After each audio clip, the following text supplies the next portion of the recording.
පාන් වලින් හදාගන්න පුළුවන් ගොඩක් රස ඒ වගේම ලේසි රෙසිපි එකක් අද මම ඔයාලට කියලා දෙන්න හදන්නේ. ටී ටයිම් එකට එහෙම ගොඩක්ම ලේසියෙන් හදාගන්න පුළුවන්. එහෙනම් අපි බලමු කොහොමද හදාගන්නේ කියලා. තම්බල පොඩි කරගත්තා, තරම කල ගෙඩියක් අරගත්තා. ලුණු ගෙඩියකින් 4න් 1 කොටසක්, අමු මිරිස් කරලා, කරපිංචා ඉත්තක විතර කොළ, තලාගත් ඉඟුරු සුදුලුණු වලින් පොඩි කොටසක්, තම්බගත් බිත්තරයක් අරගෙන හොඳට ග්‍රේට් කරගන්න. බිත්තර කහ මදේ නම් ග්‍රේට් කරගන්න ඕනේ. සුදු මදේ ග්‍රේට් කරලා ගන්න. ගම්මිරිස් කොඩු තේ හැඳි භාගයක්, ලුණු කුඩු තේ හැඳි 4න් 1ට වඩා ටිකක් වැඩිපුර. දැන් හොඳට පොඩි කරගන්න.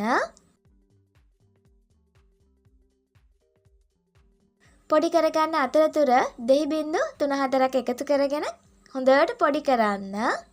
මෙන්න මේ වගේ හොඳට පොඩි කරගන්න ඕනේ. ඊට පස්සේ පුළුවන් පාන් පෙත්තක් අරගෙන මෙන්න මේ විදිහට පොඩ්ඩක් විතර ඝනකමට ගා ගන්න. පාන් පෙති කපා ගන්නකොට දෙකක් එකට තියලා කපා ගන්න. දෙකම සමාන්තරව එතකොට කපා ගන්න පුළුවන්.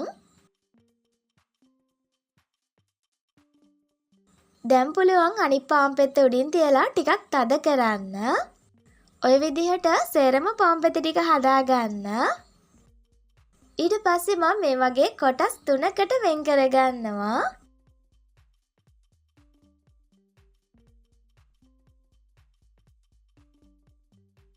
සේරම ටික කපා ගත්තට පස්සේ ඔන්න ඔය විදිහට තියෙන්නේ.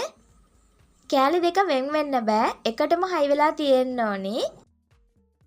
සේරම ටික ඒ විදිහට කපා ගත්තට පස්සේ පුළුවන් අපිට පිටි මිශ්‍රණය හදා ගන්න. පාන් පිටි පුරවලා මේස හැඳි 4ක් අරගන්න.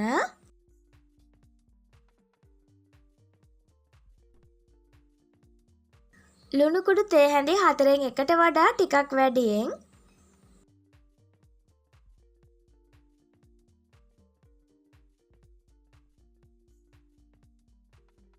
කලවම් කරගත්තට පස්සේ පුළුවන් කහ කුඩු තේ හැඳි 8න් 1කටත් වඩා අඩුවෙන් එකතු කරන්න. දැන් ඇල් අතර ටික ටික දාලා උක්කු මිශ්‍රණයක් හදා ගන්න ඕනි.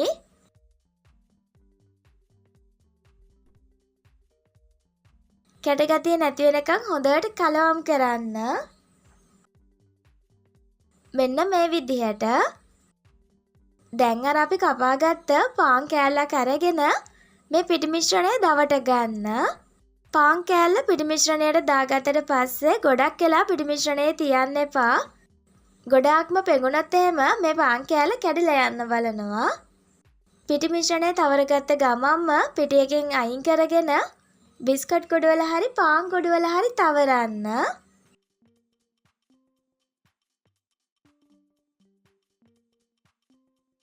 වැඩිපුර තියෙන බිස්කට් කොටු ටිකයි පාන් කොටු ටිකයි ගසලා අයින් කරන්න.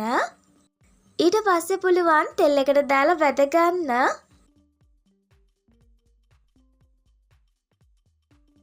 දෙපැත්ත දාගෙන ලා රන්වන් පාටක් එනකම්ම වැද ගන්න ඕනේ.